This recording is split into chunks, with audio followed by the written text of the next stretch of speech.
Hello everyone and have a great day.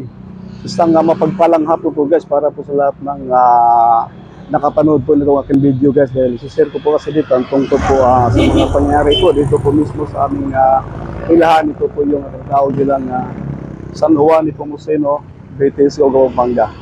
At meron lang po kasi akong ibang nakikita guys tungkol po sa sitwasyon nito guys, na para bagang merong nagpapahiwatig po itong ating kalangitan ng kakaiba po na paningin o kakaiba po sitwasyon guys. At ito po ang gusto ko pong share sa inyo nang sa ganun mo guys, magkakaroon dito kayo ng kakaiba ng mga idea guys tungkol po sa mga pangyayari dito guys sa aming baryo po ng San Juan Nepomuceno.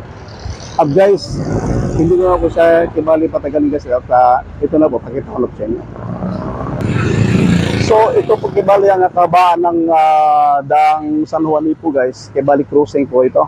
Papunta po yan kibali ng Guagua Plaza hanggang papunta na po ng Sismon or highway na guys, papunta ng Bulacan. So ito po kibali siya guys, ang ating makikita sa ngayon guys, sa oras po ng alas 5:30 po ng hapon. So yan po kibaling kabaan niya guys. At ito po ang kanto na sinasabi po natin kung saan po tayo naghanap buhay. Ito po ang purok size. Ay purok uno po ito guys, hanggang po ng purok size. At ito po guys, ang gusto ko pong ipapakita sa inyo guys, ang kakaibahin po ng ating katastaasan po guys.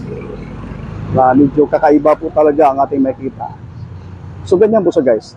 Para baga naghalo yung makulimlim at saka yung liwanag po ng hapon guys, na kumbagay napakagandang tingnan guys, para bagang makikita rin po sa pangkaraniwan sa ibang bansa.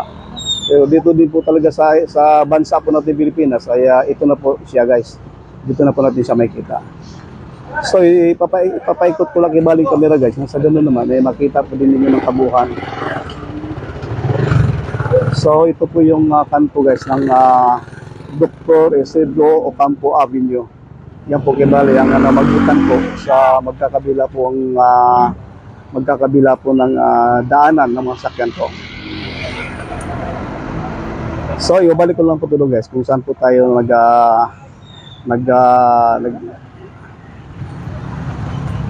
nagka-cover po talaga ng maayos. So titignan nyo guys.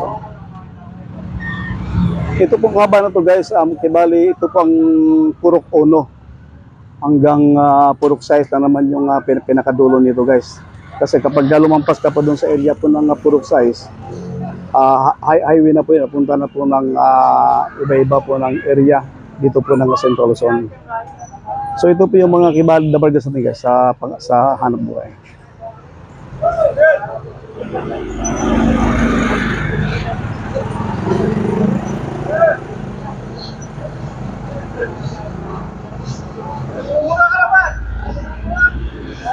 At ibalik ko lang guys doon subo sa may bandang itaas po guys, kung saan po talaga tayo nakapokus, dahil kakaiba po talaga ang ating makikita guys. O tingnan mo,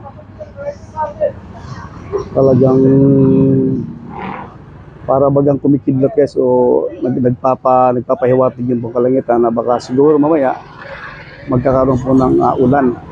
Kaya po siguro ganun po ang nangyari. So yun namang kulay blue na gate guys, at makikita na ilang mga party po. Yan po ang hardware po guys ni Tarjano, isang Chinese na nagkaroon po ng business po dito sa kanto mismo ng San Juan po, na kung saan makikita po natin ang iba't iba nilang mga paninda tulad po ng mga simento. Pangkaraniwan lang naman po guys sa mga construction po ng mga pangailangan po. So kibalikan niya po siya guys. So balik ko lang guys ha.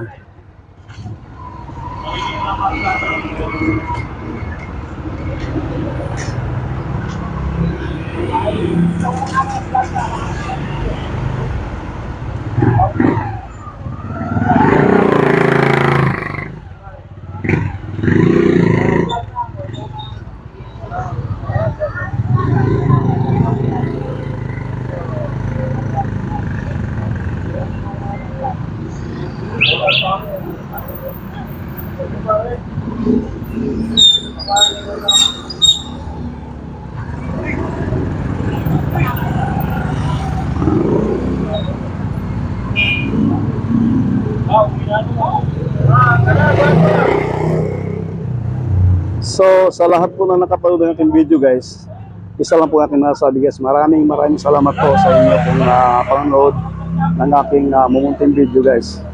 At sa susunod po guys, at hanggang dito na lang at maraming salamat po. Bye-bye!